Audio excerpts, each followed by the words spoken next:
Let's start recording. So welcome back to week 3 of Draft League. This is gonna be the first one that I'm commentating of the week.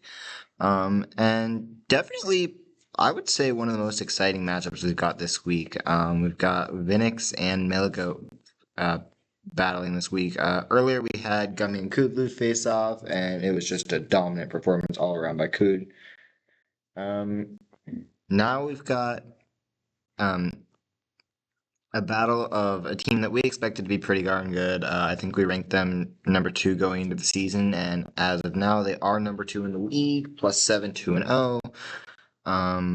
Dominant wins both times. On the other side, you have Caden, who we ranked at number 3 at the beginning of this season, and has done the worst in the league by far so far. Going 0-2 with a differential of -8. And I think a big part of this has just been not accounting for some of the problems on the other side. And maybe it's a problem with the team itself, but I think that this is a well-composed team if it is used correctly. Now, on Caden's side, Caden saw the only transaction of the week, picking up that Inteleon. If you remember from earlier this week, Caden picked up Inteleon and dropped Chansey, who he'd used last week, and was pretty lackluster against DX. So now Inteleon comes up here, fastest Pokemon on the team as of now, against a really, really fast team. This is 2 of the highest speed tier teams in the format. And yet, Caden could potentially try to run something else. Obviously, he does have the Torkoal, he does have the Whimsicott. Trick Room is an option here, and if he uses Trick Room, that's really bad for Milligoat, whose entire team kind of relies on the fact that it's gonna outspeed you no matter what. I mean, you've got the Iron Bundle and the Talonflame in there that, if they're invested in speed, they're gonna outspeed anything on Caden's team. And those are 2 pretty good offensive Pokemon, especially Iron Bundle.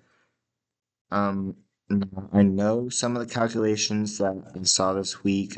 Probably one of the biggest ones that I saw is the fact that Piplup can actually OHKO both Excadrill and Hippowdon. Excadrill, of course, being one of Milligoat's best attackers, and Hippowdon being a really bulky ground type Pokemon. To see that Piplup can OHKO it is really important. And this is OHKOing with max special defense on the Hippowdon with special defense boosting nature.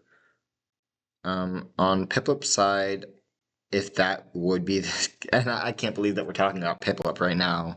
Piplup should not be coming to any of these matches. If anything, we should be seeing like Empoleon or at least Prinplup. But I mean,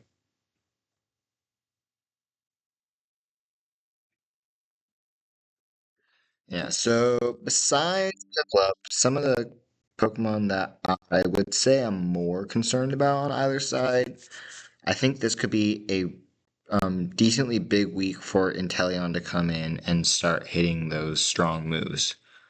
But if it's not going to be Inteleon, then I think that we could see Torkoal come in this week. I don't know how well Hisuian Arcanine can do against the opposing team, given the prominence of ground types. And just generally counters to Hisuian Arcanine. You've got the Gallade in there.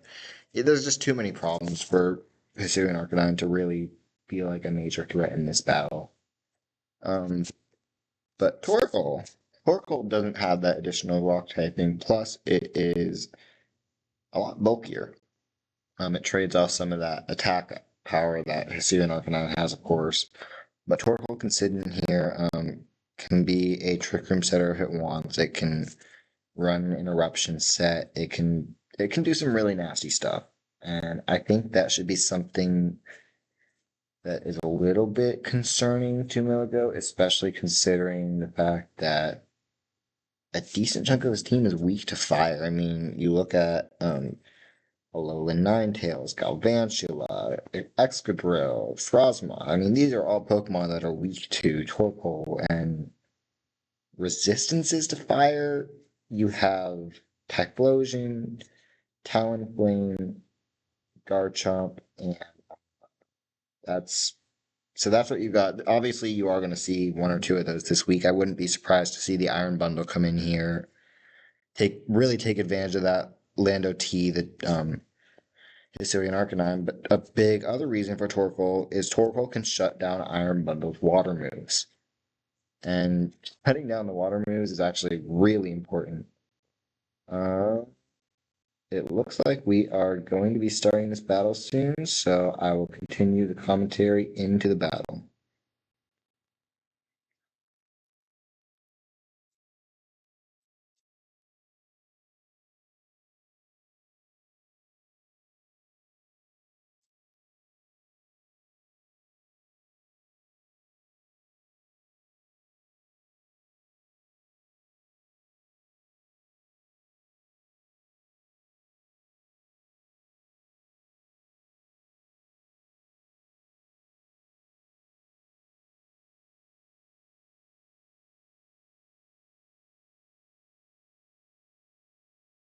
So we're still waiting. We'll do a little fun fact. Miligo actually has 8 Pokemon that can hit into the speed tiers of 100. You've got the 7 that you see on screen here, but with the likelihood of Hippowdon coming against this team, Excadrill can actually move twice as fast, boosting it to about a 174 speed, which is just monstrous and broken, and I don't understand how Pokemon allowed it. We do the battle, and we do see the Torkoal, we do see the Inteleon, we see the Excadrill and Hippowdon on the other side. Appears to be a pretty standard one. A big thing that we see for the first time is going to be that Espeon on Milligoat's side. On the other side, we are looking at the Inteleon coming for the first time. We're looking at Landorus Therian coming for the first time, and Piplup did actually come to this battle. Not leading, too, which we saw in week 1. Piplup did lead its battle. And we're going to see the Delibird versus the Whimsicott. I think Delibird honestly wins this matchup with some sort of Ice Beam, but we could easily see a map or switching into Torkoal here. Yeah, so there's the Freeze Dry. Oh, and we do see the Trick Room setup from Whimsicott. So this this is then going to be a Torkoal that really wants to get those eruptions off and is actually pretty well positioned to do that against this team. You only have one fire resist, so I mean, as long as this Whimsicott can stay alive and maybe set up Trick Room a second time, if you can get that Garchomp out of here, you've got a pretty easy way to get through. Oh, and a beautiful hit by the Whimsicott. Not really anticipating the Umbreon, but you can see why it was brought in.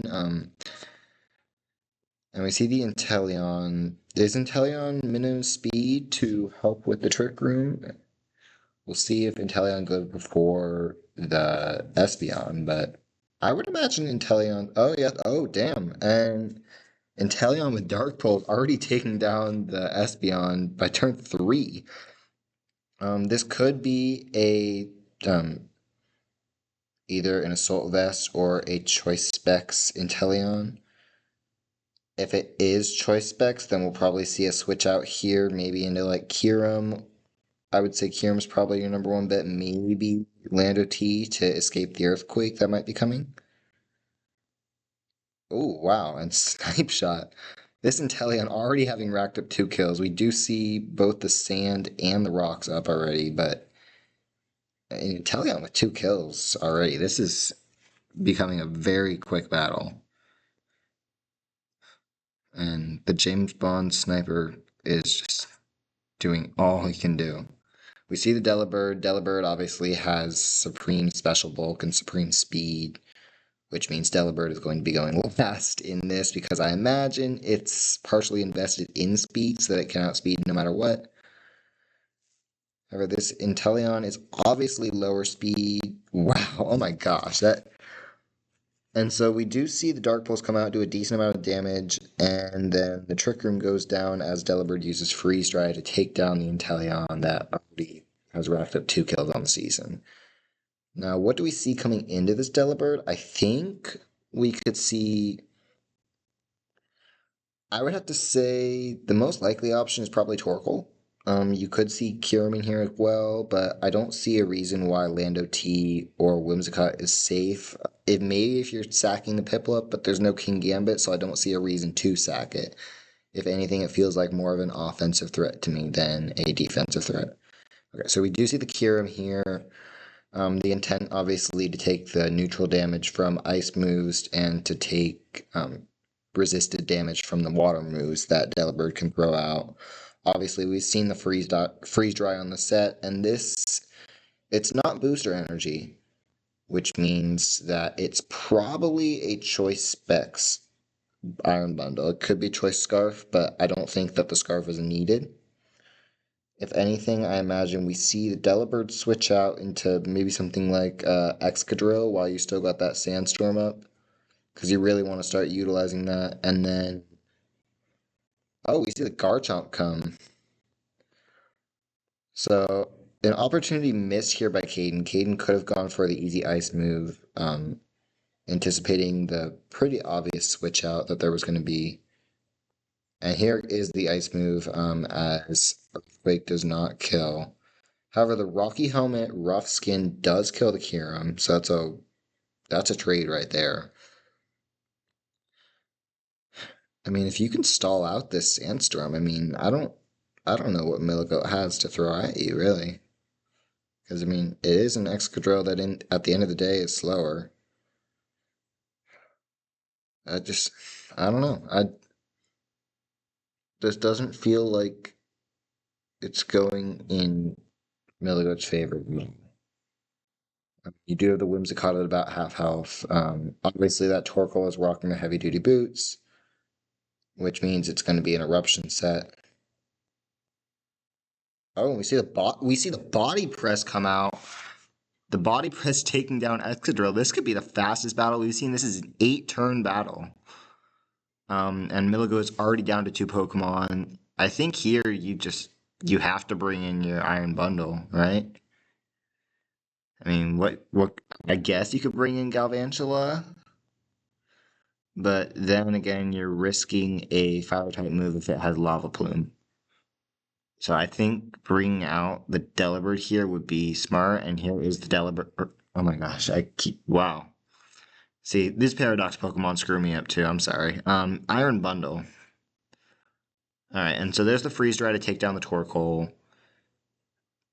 I think, if anything, we see the Whimsicott come in and maybe try to set up Trick Room again. Oh, and we see the Piplup come in. Is this a priority move, Piplup? Does it have... And it's going to crystallize and nearly kill. And so Piplup gets a kill. Taken down by the Delibird, but still, oh my gosh. Here's the thing. I think if you're Caden, the way you win this fight is sack the Whimsicott, set up the Trick Room. Can you set up the Trick Room? I think this has to be the hope is that you can set up a Trick Room here. Or do something to this Delibird before it kills you, because it's going to use the Freeze Dry and it's going to come back and take you down. Here comes the Lando T. It's all going to come down to this move. Does Lando T fall to Freeze Dry? It is a 4x weakness. Lando T, oh my gosh, wow. And so somehow Iron Bundle comes back and wins this battle. How the fuck did I win that? How the fuck did I win that?